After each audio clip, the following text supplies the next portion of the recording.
আমি চান আমাদের সন্তান হোক, ঠিক সেই কারণে আমি জানতাম আপনি এই উত্তরই দেবেন।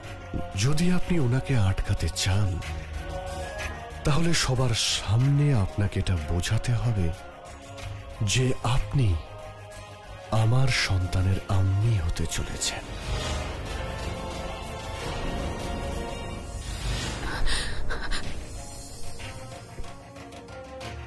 আপনার কাছে কি এই বিষয়টা মজা বা খেলার?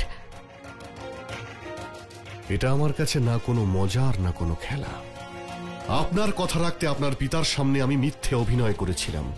এবার আপনাকে আমার আম্মির ভালোর জন্য এই মিথ্যে কথা বলতে হবে যে আপনি আমাকে উত্তরাধিকারী দিতে চলেছেন। না, এটা সম্ভব নয়। আমি জানতাম আপনি এই উত্তরই দেবেন।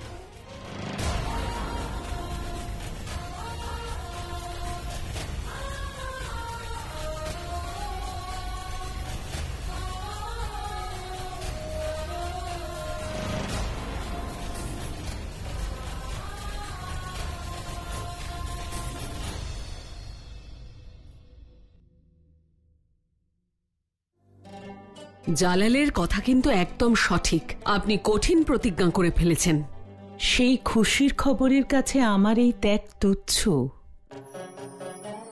আমি চাই যে এই সুযোগে জালাল আর যোধা কাছাকাছি আসুক। কাছাকাছি আসুক? ওরা দুজন তো একসাথেই আছে। একসাথে থাকা আর পাশে থাকার মধ্যে অনেক পার্থক্য। আমি চাই যে এই সন্তান ওদের দুজনকে কাছাকাছি আনুক। আমি অপেক্ষা করব সেই মুহূর্তের, যখন ওরা একে অপরকে ভালোবাসবে, যার কারণে জালাল আর যোধা একসাথে নয়, এক হয়ে থাকবে ইনশাআল্লাহ। জিদ করারও একটা সীমা থাকে। উনি এটা ভাবলেন কি করে? আমি গর্ভবতীর অভিনয় কি করে করব? তুমি বলেছ বলে শাহেনশাহ মহারাজ আর মহারানী সম্মান রক্ষা করেছেন। এর মানে তো এই নয়, তাই না, যে উনি তোমায় মিথ্যে অভিনয় করতে বলবেন? এই সমস্যা থেকে বেরোনোর তো কোনো উপায়ই খুঁজে পাচ্ছি না। তুমিই বলো, কি করব আমি? আমার কথা শোনো, একবার মল্লিকা হিন্দের সাথে কথা বলে দেখো। হতে পারে উনি তোমায় কোনো উপায় বলে দেবেন। উনি আমার কথা শুনবেন নাকি? দাবা খেলায় হেরে যাওয়ার পর থেকে উনি রেগে রয়েছেন। তাহলে একবার শাহেনশাহর সাথে কথা বলে দেখো। শাহেনশাহ আমাকে সাহায্য কেন করবেন? উনি তো আমাকে এই সমস্যায় ফেলেছেন। কিন্তু যোধা একবার। না মতি, তোমার কাছে অন্য কোনো উপায় থাকলে বলো, না হলে তুমিও চলে যাও এখান থেকে। কিন্তু আমি তো তোমাকে সাহায্য করার চেষ্টা করছিলাম। আমার কারো সাহায্যেরও প্রয়োজন নেই, আর কারোর সঙ্গে কোনো কথা বলারও দরকার নেই। ঈশ্বরের উপর ভরসা রাখো যোধা। প্রত্যেকবারের মতো এইবারেও উনি তোমায় কোনো না কোনো উপায় নিশ্চয়ই বলবেন। আমি তো বুঝতেই পারছি না যে ওই বাবার এইরকম ভবিষ্যৎবাণী করার কি দরকার ছিল।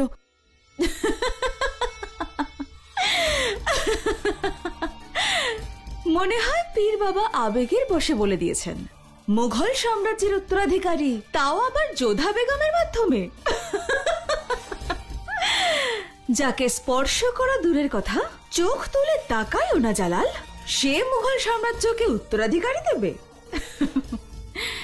ঠিক আছে, দেখা যাক যে জালালকে ছাড়া কোন চমৎকারের মাধ্যমে যোধা বেগম মুঘল সাম্রাজ্যকে উত্তরাধিকারী দেয়।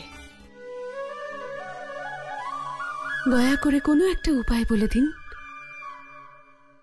আমি আমার আম্মি জানকে এত কঠিন প্রতিজ্ঞা করতে বাধা দেব কেমন করে? যে জালালকে আমি এত ঘৃণা করি, তারই সাথে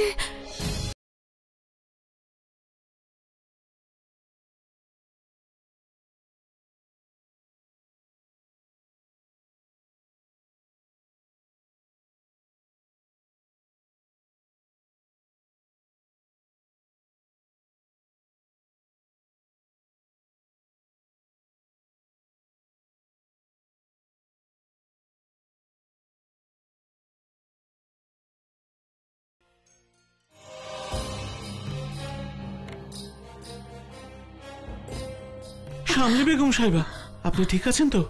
সাবধানে সাবধানে বসুন। এক্ষুনি খোয়াজা সেরাকে ডাকো। মুঘল সাম্রাজ্যের উত্তরাধিকারী?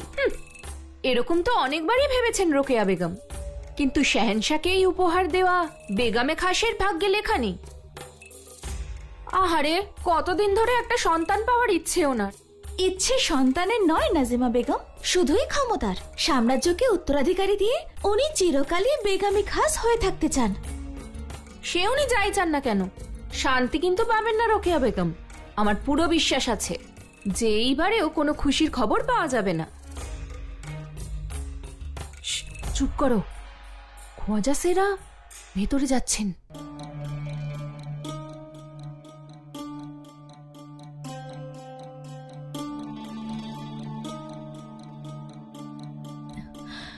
আমি জানি আপনি আবার সেটাই বলবেন যেটা আমি শুনতে চাই না, কিন্তু তাও মনে আশা আছে যেন জালালকে সাম্রাজ্যের উত্তরাধিকারী দিতে পারি। তাহলে এই দাসীকে বকশিস দিন মালিকায় আলিয়া, আপনার ইচ্ছে পূরণ হতে চলেছে। কি কি বললেন আপনি? উপরওয়ালা আপনার কথা শুনেছেন, আপনি এই সাম্রাজ্যের উত্তরাধিকারী দিতে চলেছেন। আপনি আম্মি হতে চলেছেন। আমি শুনতে পাইনি, আরেকবার বলুন।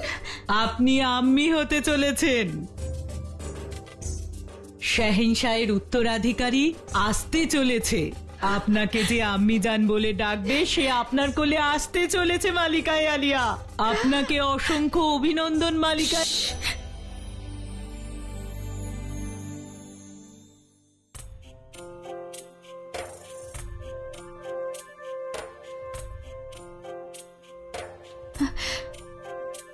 এটা এই জন্য যাতে এই খবরটা এই কক্ষের বাইরে না যায়। ওই যে বলে না, দেওয়ালেরও কান আছে। আমি চাই না যে এই খবরটা এই মহলের দেওয়ালও শুনুক। আমি এই খবরটা জালালকে দিতে চাই, তার আগে যেন কেউ না জানতে পারে। যেমন আপনার ইচ্ছে। মুবারক বেগম সাহেবা।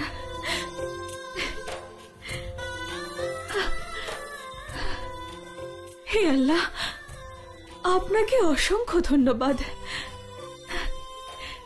যে আপনি আমার ইচ্ছের কথা শুনেছেন।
মন থেকে তো চাইছি না ওনার সামনে যেতে, কিন্তু ঈশ্বরকে আরতি করা প্রদীপ তো ঠিক আছে, ওনার কাছে নিয়েই যাই।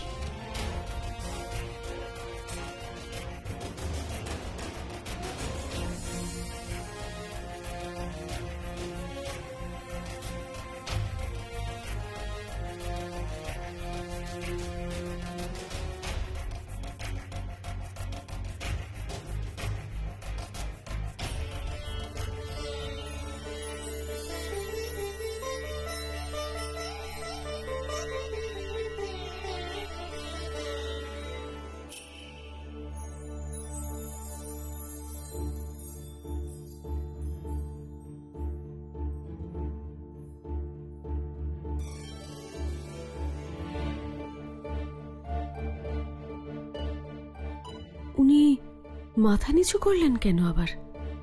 আমি মাথা নিচু করে রয়েছি, তাহলে উনি তিলক পরাচ্ছেন না কেন?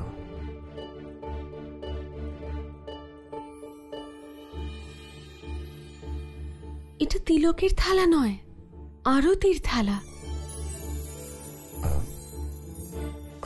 না না,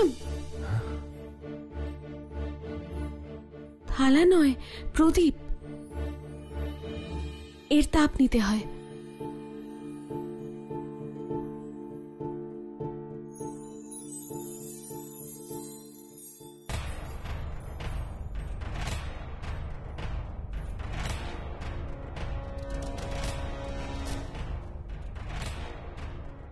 তরোয়াল চালানো আর শাস্তি দেওয়া ছাড়া কিচ্ছু জানেন না উনি।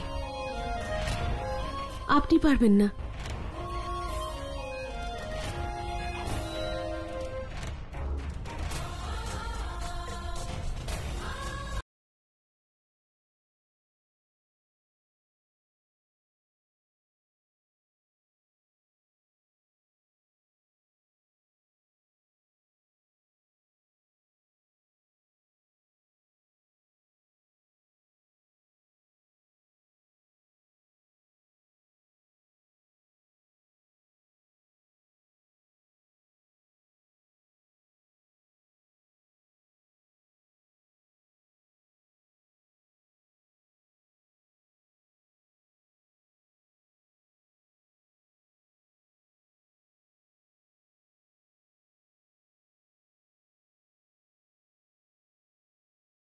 রোকেয়া আপনার সঙ্গে দেখা করাবার ইচ্ছা প্রকাশ করেছেন। ওনাকে বলুন আমি এখনই আসছি।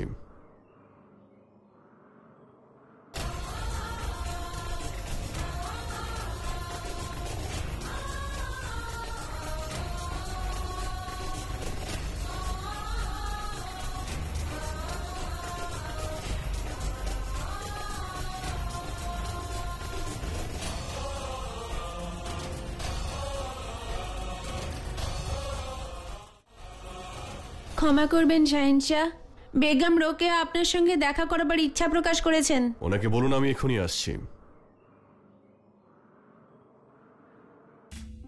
হোশিয়ার, আমার জন্য একটা আয়না আনো তো।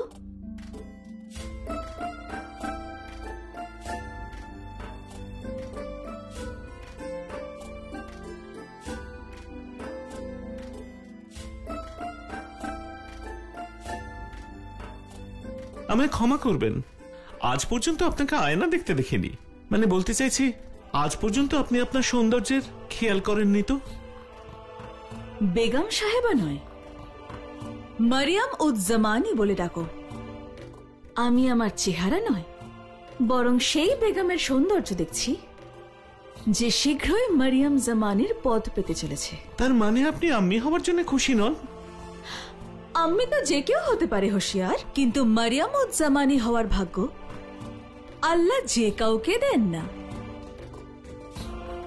শাহেনশাহ জয় হোক। কি হয়েছে রোকেয়া, তুমি আমাকে ডেকে পাঠিয়েছো? এত সকালে তো কোনোদিন ডেকে পাঠাওনি। কোনো সকাল যে আগে এত সুন্দর ছিল না জালাল। তাহলে বলো দেখি, তুমি আমার জন্য কি করতে পারো? এটা বলতে কি তুমি আমাকে ডেকেছো? আরে তুমি তো রেগে যাচ্ছ। ঠিক আছে, প্রশ্নটা বদলে দিচ্ছি।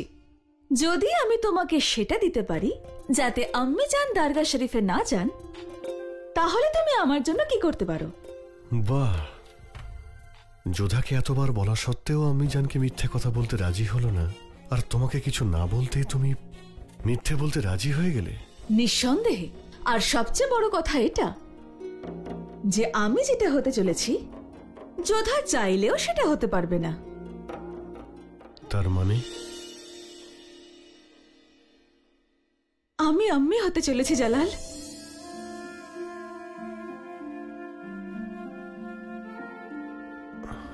কি? আরেকবার বলো। আমি আম্মি হতে চলেছি জালাল।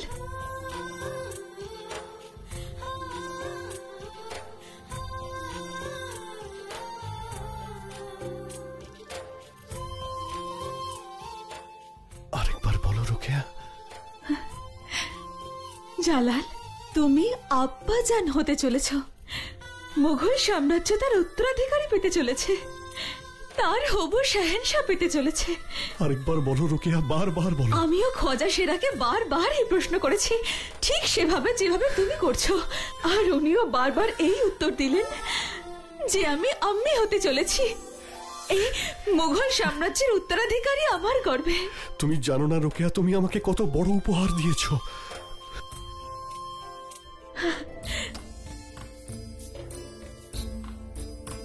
খোদা আমাদের কথা শুনেছেন রোকেয়া। আমি জানি তুমি পুত্র সন্তান জন্ম দেবে, কিন্তু উনি যদি আমাদের কন্যা সন্তানও দেন, তাহলেও আমরা সেই শাহজাদিকে ওনার আশীর্বাদ মনে করব। ওকে আমরা পৃথিবীর সমস্ত সুখ দেব। না জালাল, আমি তোমাকে পুত্র সন্তানই দেব, এই সাম্রাজ্যকে তার উত্তরাধিকারী দেব। সমগ্র হিন্দুস্তানের উপর রাজত্ব করলে আমি এত আনন্দিত হতাম না রোকেয়া। এই খুশির খবর দেওয়ার জন্য তোমার সব ইচ্ছা আমি পূরণ করব। বলো তোমার কি চাই? এখন নয় জালাল, আমি তোমার থেকে উপহার অবশ্যই নেব, কিন্তু তোমাকে মুঘল সাম্রাজ্যের উত্তরাধিকারী দেওয়ার পর। এই উপহার তোলা থাকলো। বেশ, তাই হবে।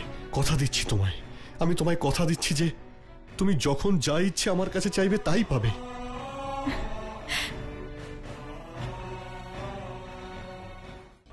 আমি তোমার থেকে উপহার অবশ্যই নেব, কিন্তু তোমাকে মুঘল সাম্রাজ্যের উত্তরাধিকারী দেওয়ার পর। এই উপহার তোলা থাকলো। বেশ, তাই হবে। কথা দিচ্ছি তোমায়, আমি তোমায় কথা দিচ্ছি যে তুমি যখন যা ইচ্ছে আমার কাছে চাইবে তাই পাবে।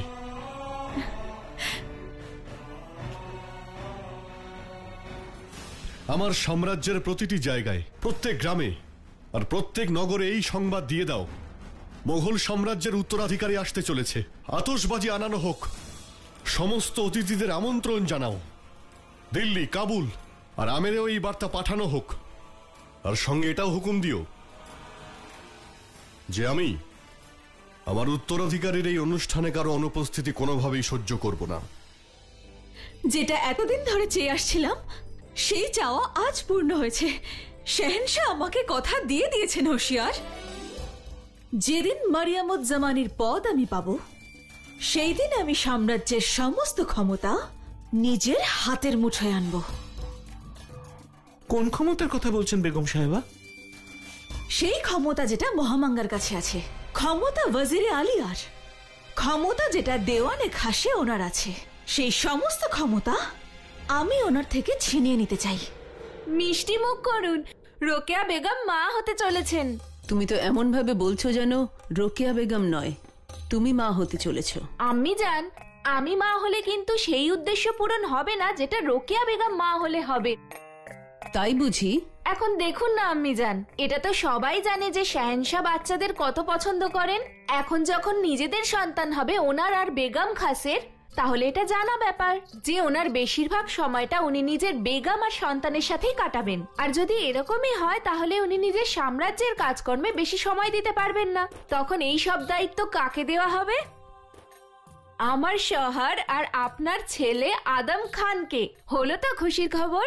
খুশির খবরটা হলো এই যে রোকেয়া বেগম মা হওয়ার সঙ্গে সঙ্গে তোমার বুদ্ধিও খুলে গেছে দেখছি।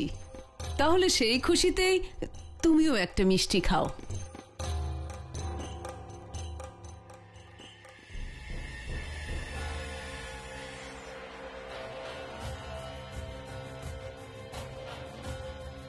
নির্বোধ রেশম, তুমি একেবারে নির্বোধ।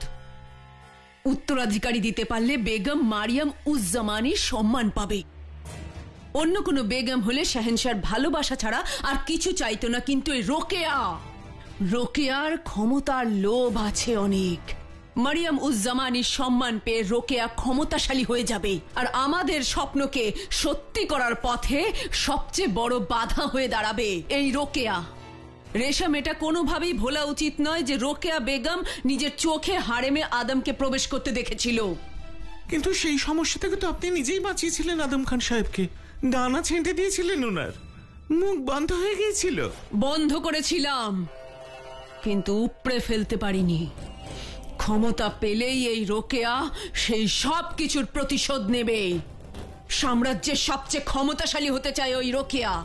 আর সেই জন্য যার কাছে ক্ষমতা আছে তার থেকে ছিনিয়ে নিতে চাইবে, আর সেটা হলাম আমি রেশম, আমি।